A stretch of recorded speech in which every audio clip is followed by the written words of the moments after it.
everyone, Katie here. Welcome back to my channel. Today's video is a react video, and we're going to be reacting to Reddit confessions.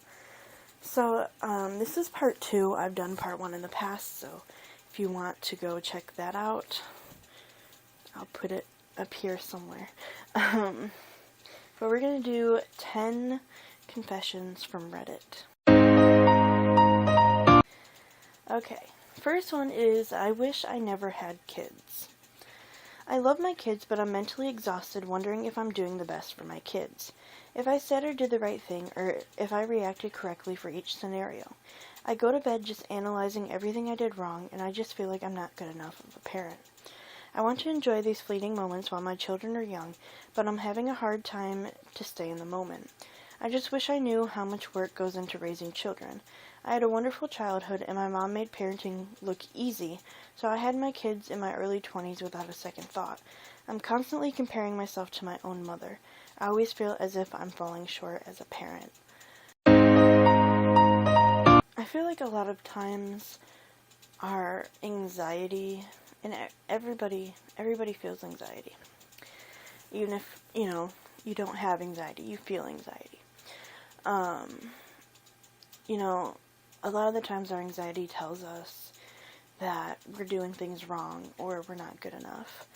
And I feel like that's what's going on here, is your anxiety is telling you things that, are making you doubt yourself.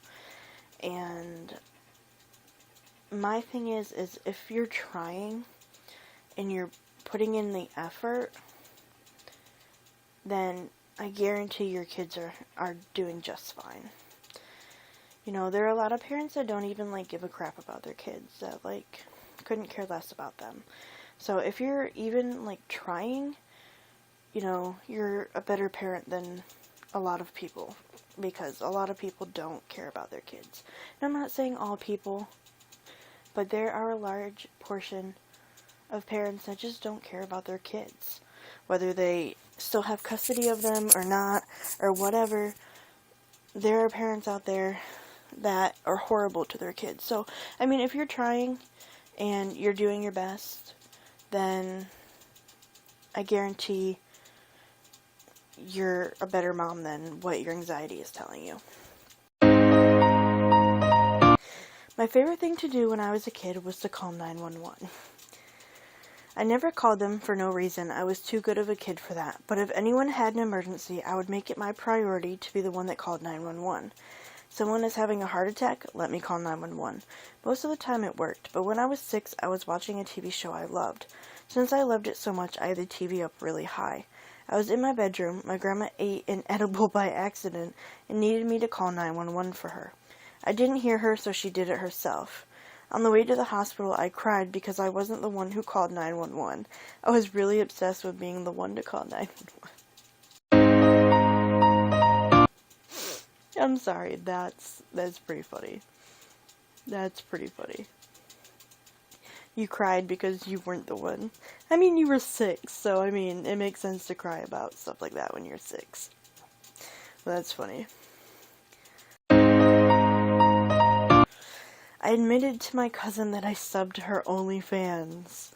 I've been following her posts for a while because she just has the perfect body type that I love.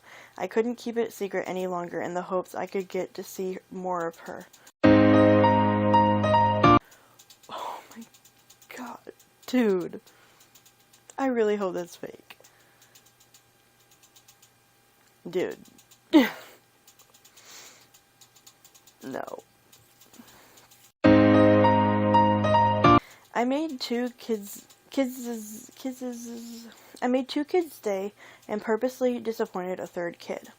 So my local library was doing some sort of raffle with all the kids using fake money that they'd given out during various summer events. Most of it was silly stuff like stickers and candy, but there were some cool things too, some fish and a PS4. I mostly went so I could watch the kids blow insane amounts of money on the silliest things simply because they could. Also, it's entertaining to purposely drive up the bid so someone spends just a little more money than they originally would have. Anyway, at the end, the organizers were kind of just letting kids come up and buy whatever they had left if they offered what was considered a fair price. One little boy came up and he had like no money, but he wanted some rubber ducks. I felt his disappointment in my soul, so I gave him 10 of my fake dollars, and he happily proceeded to buy like 6 ducks and then wander off. There was also a little girl who wanted some stickers and things, but she had arrived late, had no money in it at all, and just kind of looked sad that she couldn't get a sticker. Then the kid who bought the PS4, among other things, loudly said something about wanting the astronaut rubber duck, but they had run out of fake money and were sad. I could tell they had seen me give the boy money for ducks, but didn't want to be too obvious that they were asking me for money. Instead, I bought the duck for myself, to please the child within me, and then proceeded to hand all the rest of my money, like $50, to the girl who wanted stickers. Then I walked away as the PS4 kid made a disappointed face at me. It felt pretty good, not gonna lie. I mean, that makes sense, okay? The other two clearly needed it, and this kid didn't need it. He had the frickin' PS4. I mean, come on. I don't have any judgment for that. I love catfishing conservative men. I, 28 female, am a happily engaged woman, but I spend a great deal of my time on dating apps catfishing conservative men. This was something I started after the rage I felt after the overturn of Roe v. Wade, and I've fully become addicted. I made several accounts on dating sites, some I even have paid for, to create what I imagine the ideal conservative red pill woman to be. Very meek and sweet and subservient, I'm a reasonably attractive person, so I even use my own pictures to do it. The likes and messages come rolling in, and I keep these men on the string for as long as I can, hopefully getting them incredibly emotionally involved before absolutely breaking their hearts. As I'm doing this, I always make sure that I'm punching up, so I avoid profiles where the user seems to be really financially struggling, going through a hard time, etc. I really try to focus on men who are projecting older, think late 20s to about 50, white, powerful, and well off, of course. I know that my ability to assess that is limited, but I do my best. It is shocking how easy it is and how little I have to give them to completely fall for me. What was even more shocking was the number of other sick fantasies, beliefs that have come with these men who barely know me. So many of them have confessed to being attracted to children. I'm completely floored. I have zero plans of stopping.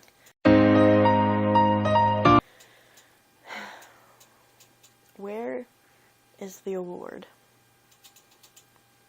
I want to give this woman an award.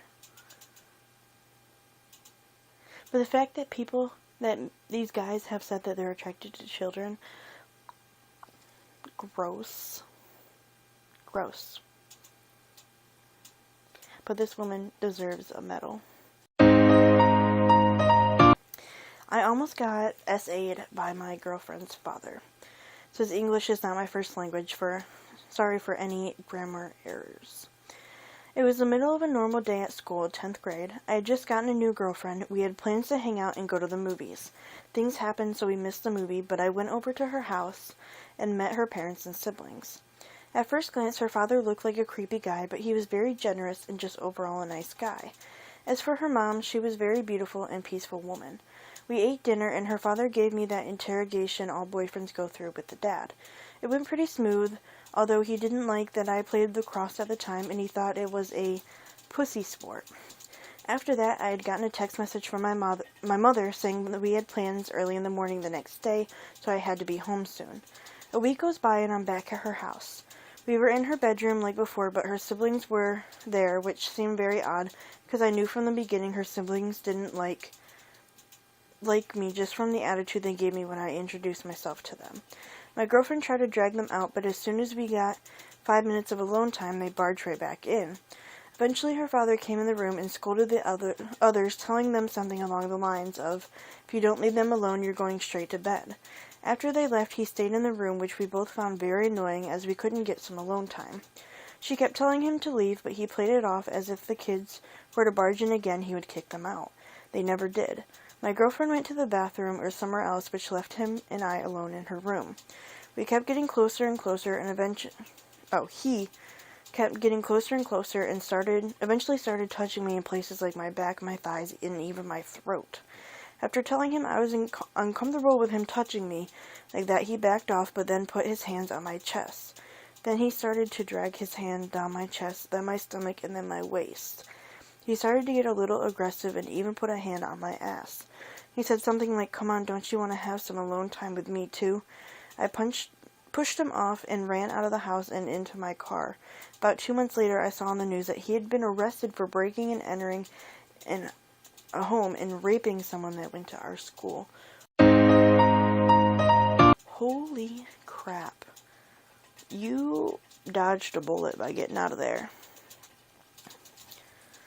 Like, I'm sorry that happened to you, but you dodged a major bullet by getting out of there. When you did.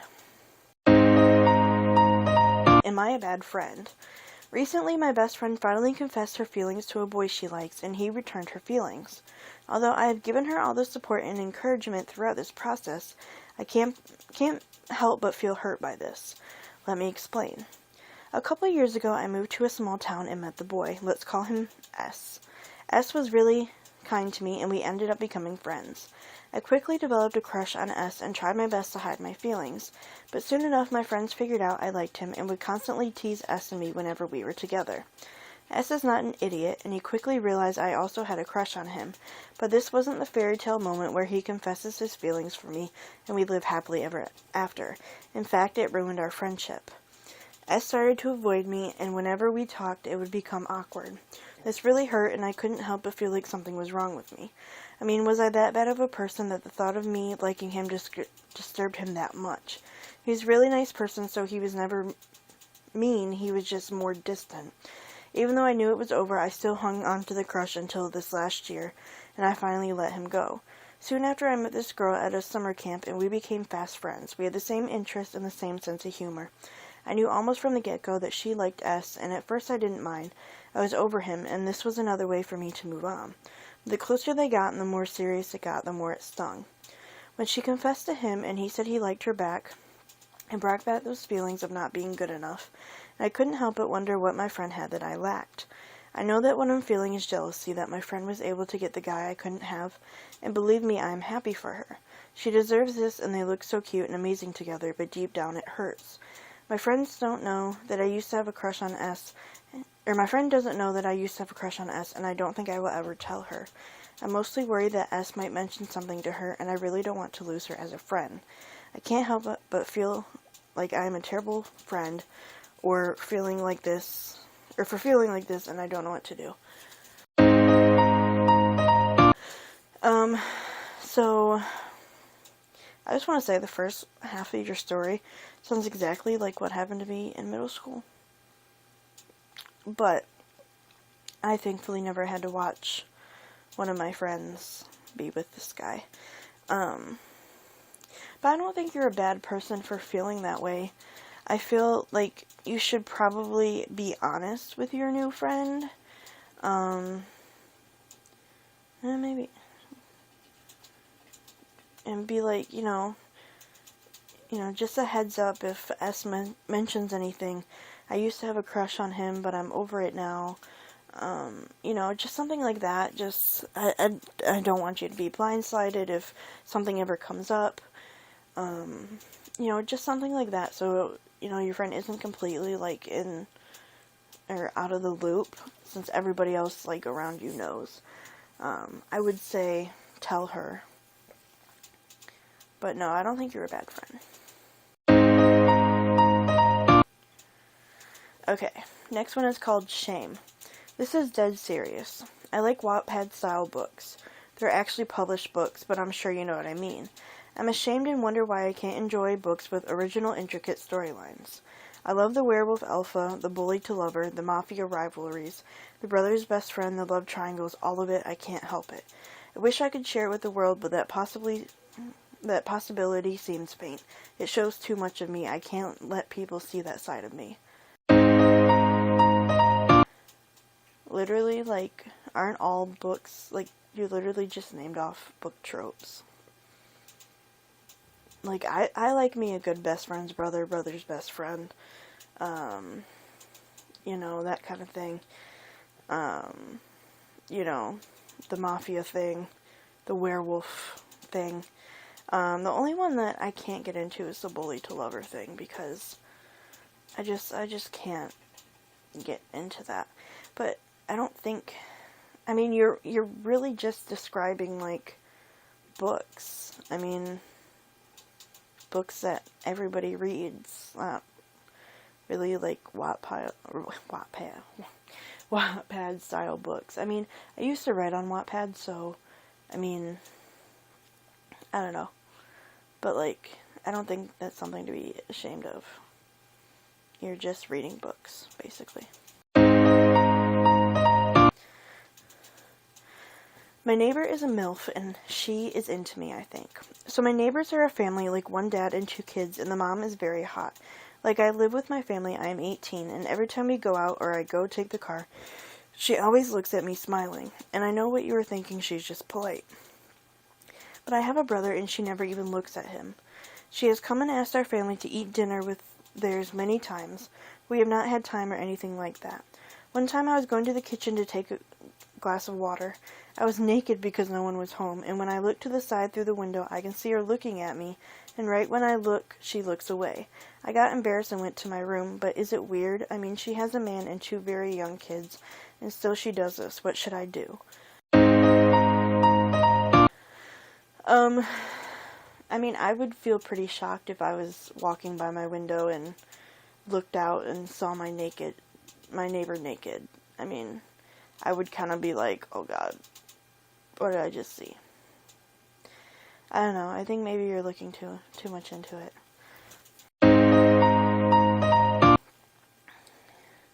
Okay, last one.